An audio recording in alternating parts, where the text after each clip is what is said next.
notice that over half of the sun's output at sea level is in the infrared. Here's the visible, a little bit of the ultraviolet.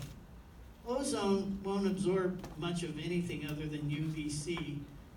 UVB and UVA can go right through, either affecting the cornea, the lens itself, or to the retina. Same with infrared. So we don't always only have to worry about the visible. We have to worry about ultraviolet and infrared and filtering it correctly as well. So again, don't take risks. So there's filter types. There's the kind that let you see the photosphere with the sunspots, and then there are the narrowband features that show you the chromosphere, and again, the hydrogen alpha and the calcium K line. My first telescope, everybody's first telescope, probably came with one of these, a piece of welder's glass that went on the eyepiece. If you have one of these, break it and then throw it away. Don't try to use it. Luckily, when mine broke, I wasn't looking through the telescope. I was at Feather River in California, was looking at the sun, went in to get a peanut butter and jelly sandwich or Kool-Aid or whatever it was, came back out, and this is what I saw. And this is what will happen to your eye if it's there. You don't want to have that happen. Get rid of that thing. White light filters come in many types. They could be float glass with an Inconel coating, nickel and other stuff. It can be a piece of plastic film with highly reflective coating, or it can be a highly polished, highly accurate piece of optical glass with metallic coatings. They again reflect 99.99% of the sun's energy away and let only a tiny fraction through, and also block infrared and ultraviolet so that it's safe to look at the sun. These go on the front of the telescope, which is ideal because you don't have to worry about it unless a small child or the wind comes by and accidentally removes your filter. Hopefully you secure it well enough that that can't happen. There's another type of white light filter called a wedge prism. They come in different types. Here's a wedge, here's a regular right angle prism, here's a pentaprism. They all work by the fact that the front surface of this piece of glass will reflect about 5% of the light and the rest will get dumped out. That's still way too bright, so you use another couple of filters in here to reduce the brightness. The nice thing about these devices is, unlike these metallic coatings will eventually develop pinholes, let light through and destroy contrast, and eventually the coatings will fail. There are no coatings on this piece of glass, and it will basically last and work forever. You know, there was this guy in Goldendale who didn't like the fact, though, that 95% of the light coming out could still be seen. And when he was doing solar outreach, little kids would stick their fingers up there, kind of play with your prism, and maybe, just not what you want to do. So I came up with the idea, let's enclose this thing, let's vent it a little bit so no heat can build up. So I just got a surplus CPU fan and vented it, and I put it on cloudy nights in 2005, and 2 years later, everybody's got an enclosed and vented Herschel wedge. So if only I'd had the idea to patent it, I could have been retired by now. So again, we're talking about the continuous spectrum from the photosphere here and the emission spectrum from the chromosphere here. How can we see these lines if we've got all this bright light coming from the photosphere? We have to block that somehow. We've got to turn that photosphere black. And how do we do it? Well, I thought about how does my filter work? How can I actually look at hydrogen alpha emission if I've got all this? Well, I'm looking inside an absorption line where it's black. So if I block out all this out here and just have a filter that lets this absorption line through, I will see the emission line that's coming from the exact core of that absorption line in the photosphere. Does that make sense? It took me a while to figure out how this all worked. But it also worked with people who asked the question, why can't I just get a white light filter and use my nighttime hydrogen alpha filter that I do imaging with and save a lot of money? Because a nighttime hydrogen alpha filter is only a couple of $100, and a white light glass filter is only $100. Why do I need to spend $1,000 or more for a hydrogen alpha filter? Well, here's why you can. Let's say the white wall of this building in Greece with a single window with no lights in it is the sun, the photosphere, and the absorption line of hydrogen alpha. And inside this window, invisible to the naked eye right now, is a candle, okay? This is so bright you can't see it, right? If you take your white light filter and put it over it and reduce that brightness 100,000 times, you've also done the same thing to the candle, right? Now we add our hydrogen alpha filter and let it just turn everything red, but it reduces the brightness even more, and the hydrogen alpha emission remains totally invisible. The only way you're going to see it is if you somehow block out all this white light and just let the light from this little window through, and then you'll see the flame inside the room. And that's what your filter has to do, to see an emission feature. The transmission of a filter is usually a Gaussian or Lorentzian shape. Its bandpass, or its full width half maximum, is the width of this line from 0 transmission to 100% transmission. It's just called the bandpass.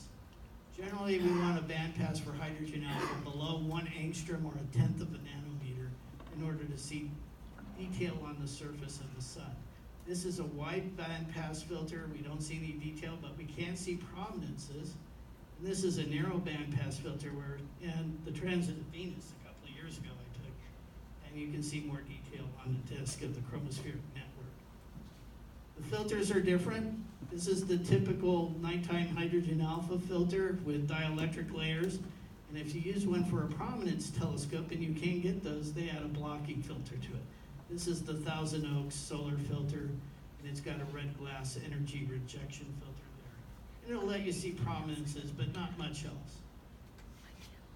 A very narrow band filter uses what's called a Perot etalon.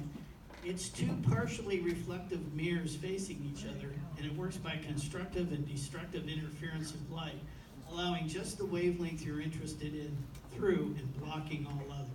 Well, it's not quite that simple, and I'll get to that in a minute, but it's much more expensive. This has to be optically pure glass, usually fused quartz, so it doesn't expand or contract. The coatings have to be very carefully applied so that they don't distort the shape of the glass. This flatness to 1/100th of a wavelength of the interested wavelength you're looking at has to be maintained across the filter, and that's why going from a 1-inch diameter filter to a 6-inch diameter filter is not an additive, but a logarithmic increase in expense to have happen. There's solid etalons, like this piece of quartz here, and then there's air-gapped etalons, like this, and this is my Coronado 90 etalon. And you can see that it's partially reflective coated on both sides, and around the edge it isn't, and there's these little chips of spacer material that keep the gap between the two plates exactly parallel and constant throughout a given temperature range. A-star filters use a thin piece of mica right here, but it's the same idea. It's a very flat, very parallel piece of reflective material on each side to create the constructive and destructive interference. And you can see that here in these diagrams. The things that make these work, I won't get into a lot of details. It depends on this wavelength here is dependent on the refractive index of the gap material, whether it's air, glass, or mica. The spacing between the reflectors and the incident angle. As the incident angle changes, the wavelength drops. As the gap increases, the wavelength increases. And as the refractive index increases, the wavelength increases. Now these filters actually are a comb filter. They produce multiple peaks. We're interested in just one, and we have to block all these other ones out. There's another thing called finesse, which is how tight these peaks are. A poor quality etalon like this has very thick etalon rings, and they get thinner and thinner with higher and higher quality. This is the Thousand Oaks filter. This is an SM90 Etalon. Quite a difference in cost. The Etalon, though, is only one part of a solar filter system. You need to have blocking filters for infrared and ultraviolet, usually on the objective or somewhere up in here. The Etalon itself. Then you have other filters to block infrared and ultraviolet. And finally, you have a trim filter that takes out all those side harmonic peaks and lets just the one through. So this filter alone will be usually $1,000 or so just to get a 6 angstrom blocking filter. The Etalon itself is going to be usually at least $1,000 or more. And that's just the price of the technology and what it takes to make these. And also the placement of the filter makes a difference. Remember, Etalons are sensitive to the angle of light that goes through them. So here's your typical telescope objective. We have, the sun is not a point object, it's a 1/2 degree in diameter. So the field angle, if you have the sun centered in your telescope, the edge is 1/4 degree off from that. And that's that angle here. Well, that 1/4 degree can be enough to change the transmission wavelength of the filter. So you have to take that into account. Now, most Etalons will handle that and more. So the ideal, though, would be is if we had some way of making all light going through the filter all parallel. Unfortunately, that violates the rules of thermodynamics and is impossible. So we're stuck with where do we put our filter? Here, putting it in front of the objective is the best place. The field angles aren't magnified at all. They're as small as they can be, 1/4 degree. We can use a cheaper, smaller Etalon farther back in the optical system. Here in a collimator system, though, the field angles can't be magnified. The trick is to design the telescope so that they're not magnified to the point where the whole disk of the sun isn't in so-called sweet spot, where the filter is completely on band. Or you can have what's called the telecentric system with an even smaller Etalon. And I have a couple of examples down here. Here's one of those. And here's a front-mounted filter up here on this SM90. Sweet spots are easy to determine if you know the right math. I'm not going to go into that. The important thing is the gap material, whether it's air, glass, or mica, makes a difference in how large the sweet spot's going to be. So you have to take that into account in your design. Here with a front-mounted Etalon system, double stacked, I have really good full disk uniformity with no off band activity. The sun is nice and uniform and very detailed. Here's those filters again, the Daystar filter. You can narrow the band pass, supposedly giving you better detail and contrast. With these filters, you just have to pay a lot more money to get a narrower band pass. With the airspace Etalons, you can double stack them. And you can see here the difference that occurs with changes in band pass.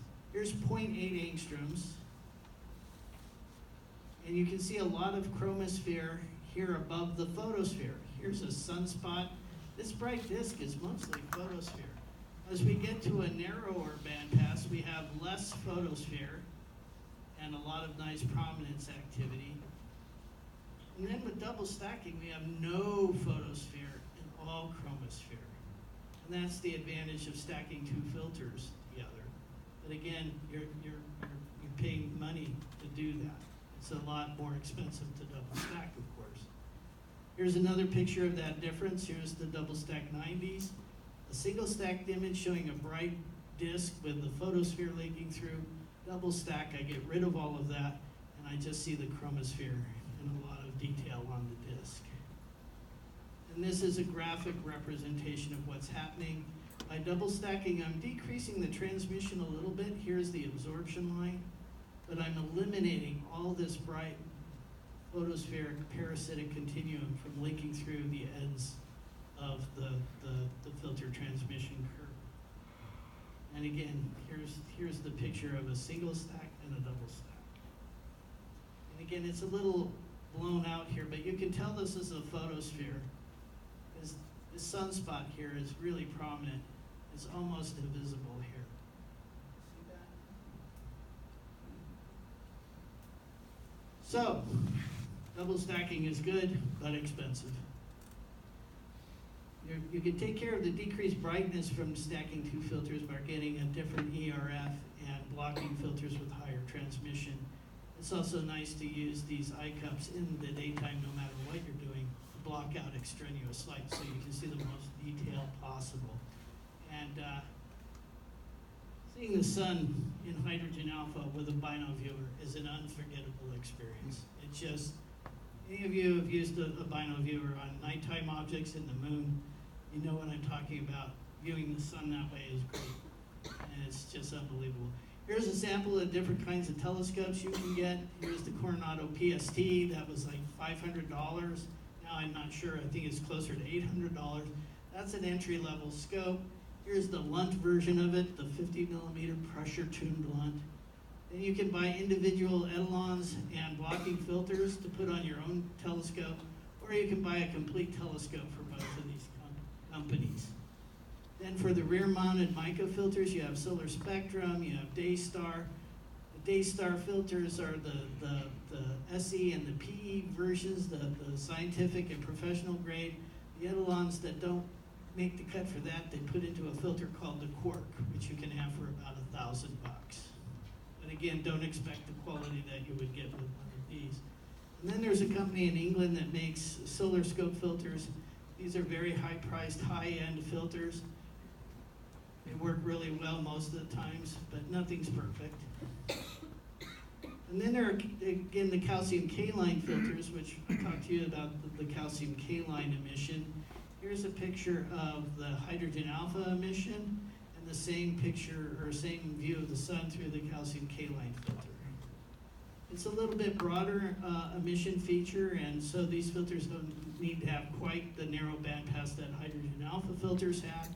You can get calcium K-line modules from Lunt, and Daystar makes calcium K-line filters as well as Solar Spectrum. Crazy people like me know that double stacking hydrogen alpha filters does great work. Why wouldn't double stacking calcium K-line? Everybody said don't waste your time. Well, that's not what you want to tell me. Here's a single stack calcium K-line filter. Here's a double stack. You can see there's quite a bit of difference in the improvement in contrast. Again, we see it mostly in sunspot detail. Here in the single stack, we have a lot of photosphere leaking through. We can see the umbra and penumbra, much less visible here in the double stack filter arrangement. There are other ways of looking at the sun. This was done again back in the 1100s with projection. We have projection. You can have spectrohelioscopes right here that use prisms and or diffraction gratings. You can get very narrow band passes and look at any wavelength with these telescopes. But when you try to image with them, the imaging slit produces not quite as good an image. You can see in this one you have serrations of the image itself. You can buy Celestron 8s now with the corrector plate with infrared and ultraviolet blocking filters, so you've got a solar and a nighttime telescope, very high resolution if your daytime seeing allows it. And you can also buy what's called a solar scintillation monitor to tell you when the seeing is good and automatically triggers your camera to work. I'm getting the hurry up signal, so I'm going to hurry up here. We'll move right into imaging. The best way to image the sun is to draw it. And these are drawings I made. And this is the only way to really, I think, get a full understanding of how dynamic the sun is. Because when you're drawing it, you'll be constantly having to go back and say, oh darn, that's changed. Oh darn, that's changed. Oh man. And you get an idea of how much these features change in real time. Afocal photography, hook your camera up to the eyepiece. DSLR imagery, you can take the lens off your camera and image directly as if your telescope is the lens. We don't like to use color sensors though, because as you can see, you lose about 3/4 of the sensitivity and half the resolution, because in hydrogen alpha, you'll only be using the red portions of the sensor and not the blue or green. And you also have to make sure your sensor is sensitive at the wavelength that you're interested in. Cameras are small. This is my PGR Chameleon before I added the cooling device to it. These are other brands of cameras. These are video cameras. What we like to do is take a short movie, about 15 to 30 seconds long, and stack multiple images and be able to form mosaics if you don't have a sensor large enough to get a full disk like I've done here. That's hydrogen alpha done, full mosaic, full calcium K-line, and white light kind of blown out. If you don't like grayscale, you can colorize images really easily. Make it any color you want. Try to get a realistic portrayal of calcium K-line, continuum at 540 nanometers, or H-alpha. You can combine calcium K-line and H-alpha together. This is the complete photosphere, the lower calcium K-line and the hydrogen alpha combined to form a complete image of the chromosphere for that day. We can image in white light again, calcium K-line and H-alpha. See the changes in different areas. This is calcium K-line and H-alpha, white light, H-alpha. Make comparison of these activate areas. And we can get really good resolution when the scene allows. And I've, again, thrown in a little picture of the Earth to give you kind of a scale there. And that's just a high resolution mosaic. Again, this is with a 90 millimeter filter. So just to give you an idea of what you can really do.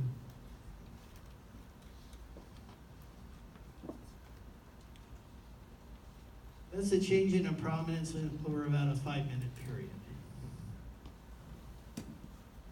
Here you have what's called a philoprominence. It starts out as a filament on the disk, but you can see it goes out into space and it becomes a prominence. They're the exact same feature. You can play with negative images. I don't kind of like this look, but a lot of people do, a negative disk image. I like doing a regular positive image and a negative sometime of the prominences, so you can see these are really exactly, again, the same filter. Whether it's a filament here or a prominence here, you're looking at a big cloud of hot hydrogen gas above the chromosphere. Lots of activity. I call this parade of prominences. Here's a surge prominence taking off. This lasted only about 5 minutes. And it's just spectacular to see this kind of activity. Flares, very long filaments. If this collapses, you can get what's called a hyder flare. It looks like the Grand Canyon, bright ribbons of light on either side where that filament used to be. This is a very active sun, lots of flare activity going on here. Here's the same area a little later. Here's a flare starting out. It's a little overexposed here with our projector, and it's much brighter there.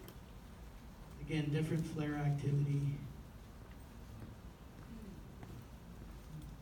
And this is probably about 20 minutes of collapse time.